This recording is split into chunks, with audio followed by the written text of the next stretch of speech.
Hi friends, आपका हमारा YouTube channel CSF एसआईएलडीसी mentors एवं हमारा एप्लीकेशन फ्यूचर रोजगार पे स्वागत है। इस वीडियो में हम लोग 1000 इंपॉर्टेंट मैथ का 5वां पार्ट का क्वेश्चन नंबर 36 टू 50 देखेंगे। इसके पहले जो है आपका 35 क्वेश्चन 2 पार्ट में अपलोड किया जा चुका है। तो स्टार्ट करते हैं आपका क्वेश्चन नंबर 36 से। क्या कहा जा रहा है उसको देख लेते हैं। हम कह रहे हैं यहाँ पे एक विश्वविद्यालय में विज्ञान, गणित और हिंदी का अध्ययन करने वाले छात्रों की संख्या 2:4:9 के अनुपात में है। यानी कोई एक यूनिवर्सिटी है, वहां पे आपके 3 सब्जेक्ट पढ़ाए जा रहे हैं और वहां से आपका उन सब्जेक्ट में पढ़ने वाले लोगों का रेशियो दिया गया है। अब क्या कह रहा है, यदि विज्ञान, गणित और भाषा यानी हिंदी को ही भाषा कहा गया है कि छात्रों की संख्या में क्रमशः 10%, 20% और 40% की वृद्धि की जाती है तो नया अनुपात क्या होगा। यानी जो आपके पहले स्टूडेंट हैं उनका रेशियो दे दिया और उन तीनों स्टूडेंट की संख्या में, तीनों विषयों को पढ़ने वाले विद्यार्थियों की संख्या में क्या हो रहा है, वृद्धि हो रहा है। और वृद्धि के बाद पूछ रहा है कि आपसे अनुपात क्या होगा। तो हमें क्या करना होगा, हम सबसे पहले कोई इसको ऐसा आसान सा नंबर ले लेते हैं कि आसानी से उसमें हम इंक्रीज कर सकें। तो पढ़ लेते हैं इंग्लिश में भी। The number of students studying science, maths and Hindi in a university are in the ratio 2:9 if the number of students of science, math and Hindi language is increased by 10%, 20% and 40% respectively. So what will be the new ratio. तो हम क्या करेंगे, हमारा दिमाग में क्या आना चाहिए, दिमाग में क्या आना चाहिए कि अगर हम इसको कोई आसान सा पहले नंबर ले लेते हैं तो ये आसान सा नंबर क्या हो जाएगा, 20, 40 और 90। ऐसा नंबर लेना है कि रेशियो न बदले। क्या ये जो 2:4:9 का रेशियो है वह रेशियो में भी कोई परिवर्तन ना हो। आपको ऐसा नंबर लेना है, ऐसा नहीं कि आपने कोई ऐसा नंबर ले लिया जिससे पूरा रेशियो में परिवर्तन हो गया, तो क्या हो जाएगा, आपका मामला खराब हो जाएगा। तो रेशियो में परिवर्तन नहीं होना चाहिए। तो अब हम क्या करते हैं, द नंबर ऑफ, देखिए कितना वृद्धि कर रहा है, 10%, 20% एंड 40%। तो 20 का 10% कितना होता है, 20 का 10% यानी 1/10 कितना हो जाएगा, 2। 20 का 10% कितना, 2। यानी इसमें आपको कितना करना है, +2 करना है। 40 का 20% कितना होता है, 40 का 20% यानी कि 1/5 क्या हो जाएगा, 40 × 1/5 करेंगे यानी कि 8। 90 का 40% कितना, 90 का 40% कितना हो जाएगा, 36। कितना हो जाएगा, 36 यानी 2/5। अब हम क्या करेंगे, इसको जोड़ के देखेंगे क्या रेशियो बनता है। तो क्या हो जाएगा, 20 × 2 = 22, 40 × 8 = 48, 90 और 36 जोड़ेंगे कितना हो जाएगा, 116। कितना, 126 होगा, सॉरी 126 होगा। कितना हो जाएगा, 126 हो जाएगा। देखते हैं क्या किसी नंबर से कटेगा क्या। 2 से काटते हैं 11 बार, 2 से काटते हैं 24 बार, 2 से कट करते हैं 63 बार। तो अब जो नया रेशियो आ जाएगा दोस्त, क्या आ जाएगा, 11, 24 और 63 का आएगा। क्या आएगा, 11, 24 और 63 का आ जाएगा। यदि यही हम क्या करते, 2:4:9 को कोई ऐसा नंबर यक्स के साथ मान लेते या किसी के साथ, तो क्या होता, हमारा क्वेश्चन में बहुत दिक्कत करता। लेकिन हमने ऐसा नंबर लिया जिसको हम आसानी से बढ़ा सके। तो देखिए 1 लाइन, 2 लाइन, 3 लाइन, 4 लाइन में आपका आंसर आ गया। नहीं तो इसी क्वेश्चन को बहुत लंबा भी खींचा जा सकता है। अगला क्वेश्चन कह रहा है, यदि चीनी के मूल्य में 20% की वृद्धि हो जाती है और कोई व्यक्ति अपने खर्च में केवल 8% की ही वृद्धि करना चाहता है तो उसे अपने खपत में कितने प्रतिशत की कमी करनी होगी। If the price of sugar is increased by 20% and someone wants to increase his expenditure by only 8%, then by what percent does he have to decrease his consumption?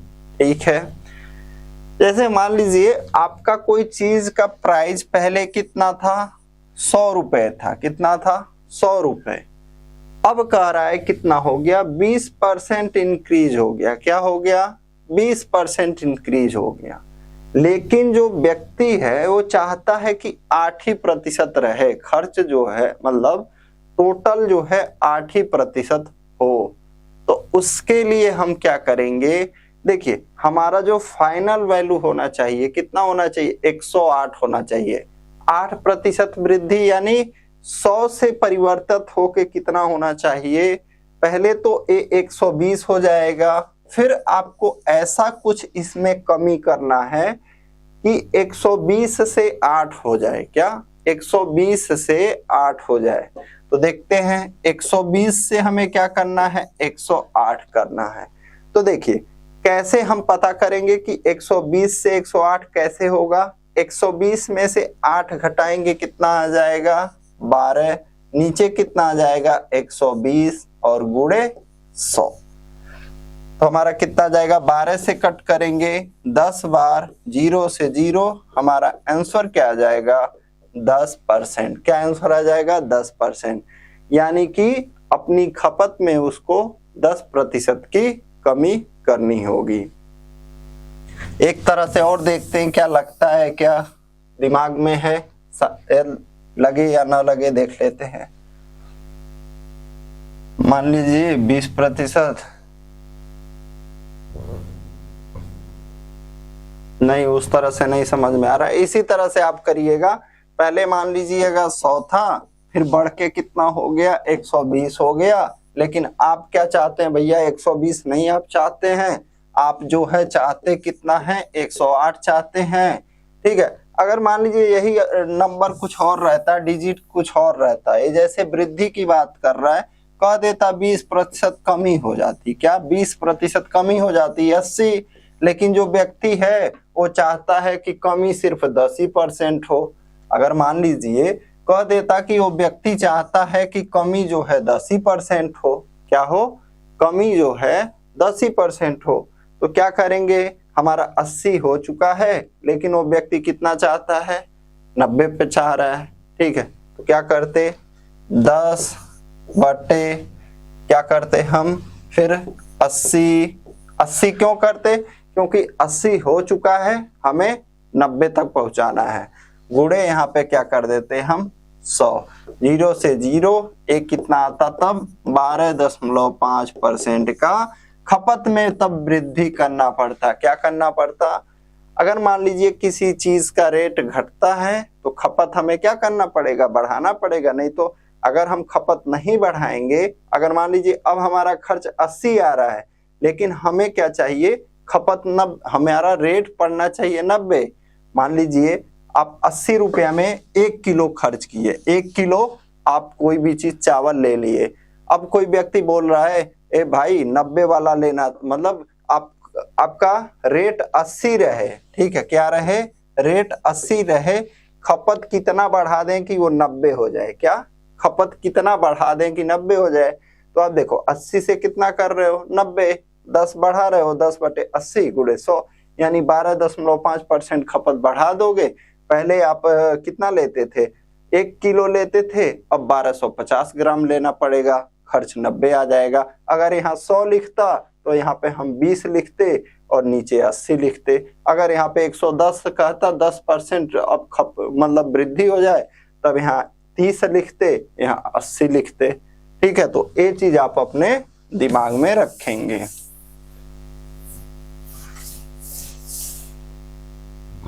अगला क्वेश्चन यहाँ पे देखिए, कह रहा है यदि चीनी के मूल्य में 24% की वृद्धि हो जाती है और कोई व्यक्ति अपने खर्च में केवल 18% की ही वृद्धि करना चाहता है, तो उसे खपत में कितने प्रतिशत की कमी करनी होगी। If the price of sugar is increased by 24% and a person wants to increase his expenditure by only 18%, then by what percent does he have to decrease the consumption? तो क्या होगा, देखिए यहाँ पे हो क्या जाएगा, मान लीजिए पहले वो कितना रहा होगा, 100 रहा होगा, ठीक है, अब कितना हो गया, 124 हो गया, कितना हो गया, 124 हो गया, लेकिन चाहता कितना है, वो 18%, यानी 118 ही चाहता है। हो कितना गया, 124 हो गया, लेकिन वह चाहता है 118 हो, तो क्या करेंगे, 124 में से 18 घटाएंगे 6, और नीचे हमारा कौन सा आएगा, जो अभी हो चुका है, तो कितना हो चुका है, 124, और गुणा करेंगे यहाँ पे 100 का, कट करते हैं, देखते हैं किससे कटता है, 2 से कट करते हैं, 2 से 6, 2 4, फिर यहाँ 2 से इसको 3 बार, 2 से इसको कट करते हैं 31, 2 से इसको कट करते हैं 50, क्या आ जाएगा, 50 यहाँ 150 और बटे 31, 31 से भाग देते हैं, 31 चौके 124 आएगा, 26 बचेगा 260, तो 30 बटे 240 यानी 248 हो जाएगा, 31 बटे कितना हो जाएगा हमारा, 248 हो जाएगा, क्या हो जाएगा, 248 यानी 0.8, तो कितनी बार जा रहा है, 4.8 बार हमारा जा रहा है भाग। अगला क्वेश्चन, अमित अपनी आय का 20% इस स्कूल को दान में दे देता है तथा शेष का 20% अपने बैंक में जमा कर देता है। यदि उसके पास अब 12,800 रुपए बचे हैं तो अमित की आय रुपए में कितनी है? Amit donates 20% of his income to this school and deposits the remaining 20% in his bank. If he is now left with 12,800, then what is Amit's income in rupees? तो क्या करेंगे, मान लेंगे उसका टोटल इनकम कितना है, 100% है, कितना है 100%, इसमें से 20% स्कूल को दे दिया, कितना दे दिया, 20% स्कूल को दे दिया, ए स्कूल को दे दिया, अगर 100 में से 20 स्कूल को दे दिया, ए स्कूल लिखा हूं एस, तो बचा कितना, 80% बचा है, 80% बचा है, लेकिन क्या कह रहा है, शेष का 20%, शेष का 20% यानी शेष का जो हमारा शेष कितना है, रिमेनिंग 80 है, तो 80 का 20% कितना हो जाएगा, 16, यानी 16% जो है बैंक में जमा कर दिया, 80 का 20% कितना आएगा, 16, तो देखिए 80 में से 16 यहाँ निकल जाएगा, तो यहाँ कितना बचेगा, 64% बचा हुआ है, कितना बचा हुआ है, 64%, इसी 64% का वैल्यू क्या है, 12,800, क्या है, 12,800 है, तो 1% का वैल्यू क्या हो जाएगा, 1% का हो जाएगा 64 से कट करेंगे 200, कितना 200, तो टोटल हमारा 100% का वैल्यू क्या हो जाएगा, 100 का मल्टीप्लाई इधर भी कर दीजिए, 100 का मल्टीप्लाई इधर भी कर दीजिए, यानी हमारा टोटल स्टूडेंट कितना हो जाएगा, 20,000। इसे क्या है, ब्रांच सिस्टम बोलते हैं, क्या, ब्रांच सिस्टम, यानी सबसे पहले आपने क्या किया, यहाँ पे पूरा 100% ले लिया, फिर यहाँ पे कह रहा था 20% स्कूल को दे दिया, तो स्कूल वाला अलग, बचा कितना 80%, अब 80 को 2 भाग में, शेष का यानी 20% और ए 80%, शेष का ए कितना है 80% है, 80 का 80% कितना होगा 64, इसी 64 का वैल्यू 12,800 है, तो 1% का वैल्यू 2,000, तो 100% का वैल्यू आपका, सॉरी 1% का वैल्यू 200, तो आपका 100% का वैल्यू 20,000। ऑप्शन दूसरा जो है हमारा आंसर हो जाएगा। अगला क्वेश्चन कह रहा है ए की आय बी की आय से 50% अधिक है। यदि ए की आय में 40% की वृद्धि हुई है और बी की आय में 90% की वृद्धि हुई है तो उनकी संयुक्त आय में प्रतिशत वृद्धि होगी। A percent of income is 50% more than income. किससे अधिक है, यहाँ पे छूट गया है। ए की आय बी की आय से 50% अधिक है, यहाँ पे गलत लिखा हुआ है, ठीक है, ए परसेंट नहीं होगा, ठीक है। Income of A is 50% more than income of B, क्या होना चाहिए यहाँ पे, income of A is 50% more than income of B if A